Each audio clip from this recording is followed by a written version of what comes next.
I mean, the other thing we could talk about is just like how you came to the series. Oh man, I definitely remember my cousin and I, who's a girl that's like 2 years older than me, were really close growing up, and we would just trade fantasy novels, like old Piers Anthony and whatever else we could find. I remember trying to read the first Dune and not really understanding what was happening. And I think that's what happened to me when I first got my hands on Eye of the World. I read maybe half of the first book and I just sort of put it down. I think it was a little above me when I was like probably single digits. Right. Yeah, it's a little young. I feel like you almost have to go through puberty. Yeah.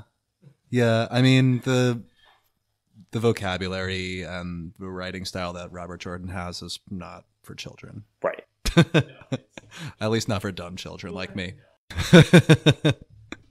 The size of it, man. I mean, it's just like the kids can't hold it in their hands. It's too big. It's too big. How long? So when did you pick it up again? After, and really start seriously reading it? I'm trying to place it. I remember walking through a Barnes & Noble just looking for something to read. And I remember that I was in I remember the apartment I was in, and I remember I was under 21. I think we moved in when I was still 18. I assume it was sometime around that time. Because it took me... I mean, all the books were out at the time, except for the Sanderson ones. And I think it took me about a year to get through all of them. That's about the right amount of time. A book every month to 3 weeks. And I read obsessively, too. I would, if I had a spare moment at work, I would keep a copy in my bag and just pull it out and, thumb through really quick and read a page. Put it back down. Oh, God, the number of times I would, run into walls because I was reading and walking at the same time. I don't even want to think about it. It's just, I'd get so into them. I'd just try and, between classes, I'd be reading. Yeah, it was about 18, I think, the second time I picked it up. And did you just plow right through it? Yeah, I did nonstop. And then waited 6 years for the last couple to come out. How long was it? I don't know. They do start to blend together a little bit after a while, and they all it becomes one big story, and it's hard to pick one.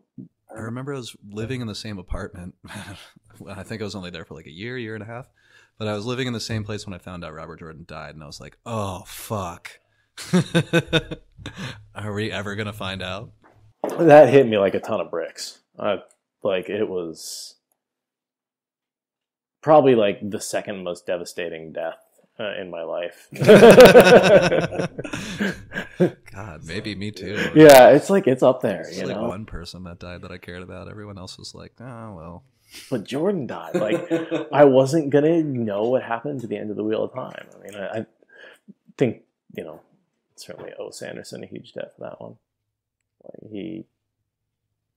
Coming in to do what he did, and just to accept the criticism, because there's no way you're not going to get criticized for taking on, no matter how good of a job you do, something of that size, and also I can't complain because it turned me on to a new author. I love Brandon Sanderson. His stuff is great. Well, I was really lucky. I was saying that right before we got on microphone, or a couple hours ago when we were just talking about this. I went into it expecting to be disappointed. Here's this author. I've never read any of his stuff before. Whatever. I'm just going to, I'm going for it. I don't know. Maybe by that time I had read some of his other stuff, but I was still expecting to be disappointed. Nobody's going to do it the same. It's not going to be as good, but I kind of want to say it's as good. It's not the same. Yeah. Nobody can write exactly the same, but he did such a great job. And yeah, I really remember being very impressed with just the first couple of paragraphs. I mean, I'm sure he worked his ass off on those first couple of paragraphs because he knew that guys like me are oh, well, this is going to suck, but I have to know what the ending is. The lightning and the clouds and the farmer and whole scene. Anyway. The dark cloud skipping through the sky. We'll get to that someday. How soon did you do your first reread? Geez, I'm not sure. a couple of years. I think when I first moved to Portland was the first time I like really attempted of I did a re-listen. I did the books on tape. So that was count it. 12, and I guess I probably read them in like 07 or 06. I don't know. Well, yeah, around 06. Yeah, I came to them. Gosh, I don't even know how old I was. I must have been 7th grade, 8th grade, something like that. How old does that put you? 13-ish? Yeah, 14. I think it's pretty much as young as you could possibly be and really get into them. I don't think there's really any way to... I almost wish I had might have kept me out of some trouble. Well, trust me, there was nothing else. I mean, if I wanted to read these books in my teenage years, I wasn't getting a lot else done. That was it was me with my nose in my book pretty much the entire time. But yeah, so I got to them when I was about 13 or 14. That was probably right after Lord of Chaos came out. Man, the anticipation, because I feel like I really only had to experience that once. Like I found the first book and then I was able to go all the way through. So basically I read the first 7 in a row, because the first 6 were out when I started reading them, and then the 7th came out right as I finished. So I got to read the first 7, and then I waited for Winter's Heart for a year. And of course, I loved the books. They were pretty incredible. Perrin, by far, was my favorite character when I was a kid. I wanted to talk to wolves. I wanted to have golden eyes. I wanted to have his beard like his, which I pretty much do. So, that's definitely part of why I started growing a beard when I was 18. Yeah, you could be a good parent. Yeah, that's what I'm talking about. Like, definitely was my favorite character at that time. Not so much anymore. But, he's still, gosh. I think Matt's always been my favorite. I just like how wild he is. And sometimes unpredictable or predictably unpredictable. You'd make a good Matt. I think, if we ever cosplay, we just need to find like a Rand. Which, I don't know, I thought you'd make a good Rand too, because you got the red hair. If I had some height. Yeah, well, it's always, you can never be perfect. And so, totally into the books. And Perrin didn't suck quite as much, because at the time he'd like barely even met Fael. And then every time another book came out, I'd reread the series. And at 6, 7, I was expecting a 9-book series, right? Like, I thought he was a couple of books away. And then he started bringing the damn Forsaken back, right? The first time I realized that he was reincarnating Forsaken, I was like, this series is never going to end. He's going to die before he finishes it. I was right. At least he finished the notes. Right. Oh, thank God. And thank the creator, I guess.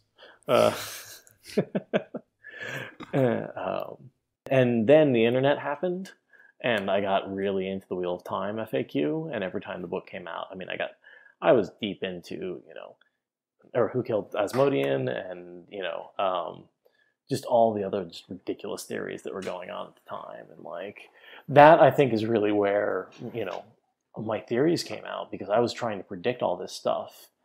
And once you can start to look at stuff online, when I did the listen through, when I first moved out here, I spent a lot of time actually playing Diablo 2, like the old. Oh yeah, one of my favorite games of all time. I pirated that because I didn't have any friends or really want to go out. I was in a weird place.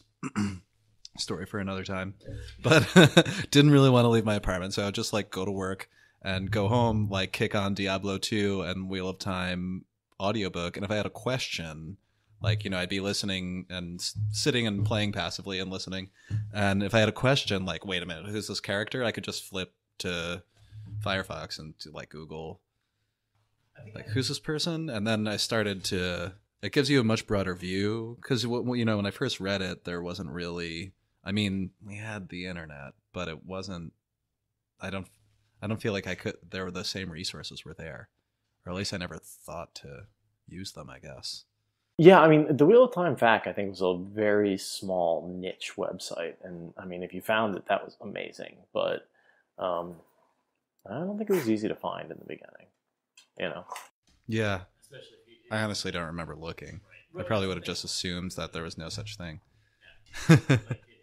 It was such a unique thing at the time. I don't think fan sites and theory sites weren't really a thing at the time. You didn't have these like epic TV series that you could theorize about, you know. No, there weren't really things like that. Yeah, it was especially not a lot. I mean, there were definitely some.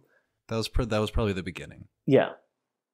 2005 was when I feel like the internet was really going. Laptops were starting to become like, okay, a lot of people have these things now.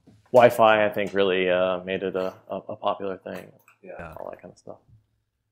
When I took college classes, there was like a couple of rich kids would have a laptop, but not everyone. You're not most people even. Oh yeah, nobody. I had a desktop. Everyone had a desktop. You had a computer in your room, and that's, you know, that was it. No one got laptops. They were these big bricks. Yeah, and I guess you know, I really got into the audiobooks, and just listened to them like repeatedly. You know, I basically looped them over and over again. Same thing when I came out to Portland, I got into the audiobooks and during my move, and didn't have a lot of friends, and I just had the books on repeat. And my dog is humping you. Okay, Timber. Go.